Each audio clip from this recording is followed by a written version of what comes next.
Assalamualaikum warahmatullahi wabarakatuh. Selamat siang menjelang sore. Salam sejahtera buat kita semua. Baik, di sini saya akan menjelaskan pertemuan ketujuh pada mata kuliah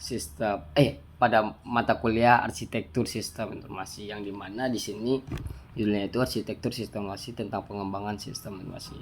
Di sini itu tentang pengembangan sistem informasi, pengembangan SI-nya sendiri. Jadi itu.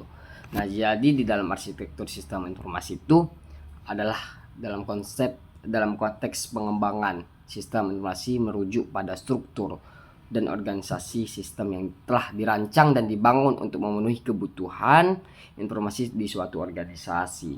Nah, jadi arsitektur ini membahas tentang pemilihan, penataan, dan integrasi berbagai komponen teknologi informasi dapat bekerja bersama secara efisiensi.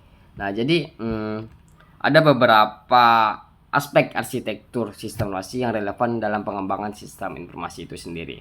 Yang pertama itu adalah arsitektur berorientasi layanan, yang dimana yang kita sebut SOA ataupun Service Oriented Architecture, yang dimana SOA ini adalah pendekatan di mana sistem ini dibangun sebagai kumpulan layanan independen yang dapat digunakan oleh aplikasi lain, yaitu melalui antarmuka standar.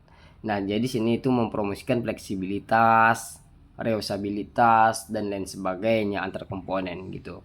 Baru selanjutnya yang kedua ada arsitektur berbasis microservice yang disebut dengan microservice arsitektur. Oke. Nah, jadi di sini tuh sistem informasi ini dibangun sebagai serangkaian layanan kecil dan mandiri yang dapat diimplementasikan, diperbarui, dan dikelola secara terpisah. Nah, pendekatan ini memfasilitasi skala itu dan pengembangan iteratifnya.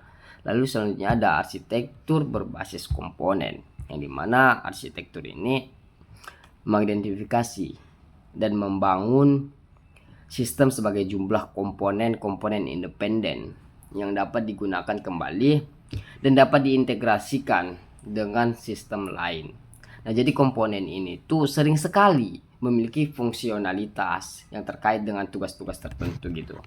Baru selanjutnya ada keempat itu arsitektur berbasis peristiwa.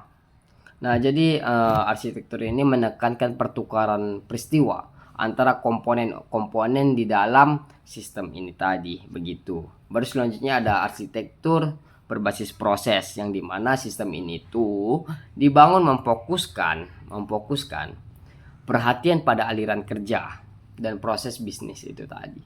Jadi sini semua itu dapat mencakup pemodelan proses, ataupun alur kerja gitu. Nah, selanjutnya ada arsitektur berbasis data ini.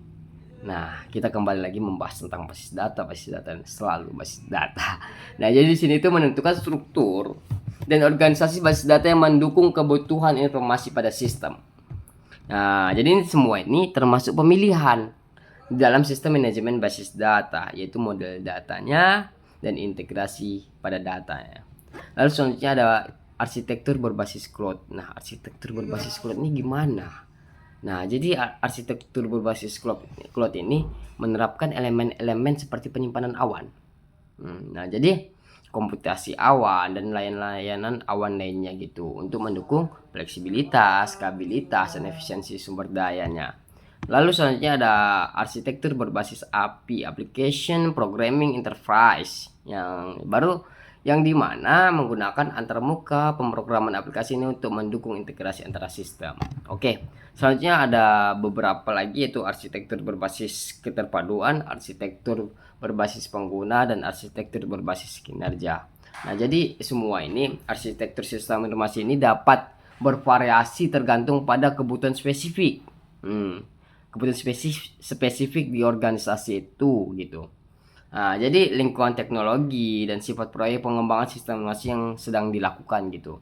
Jadi pemilihan arsitektur yang tepat dapat memiliki dampak besar pada keberhasilan pengembangan dan operasi pada sistem informasi itu. Jadi memang kita membutuhkan arsitektur ataupun step by step yang sangat bagus gitu. Mungkin itu saja yang dapat saya sampaikan. Kurang dan lebihnya saya mohon maaf. Wabillahi taufiq wal hidayah. Wassalamualaikum warahmatullahi wabarakatuh.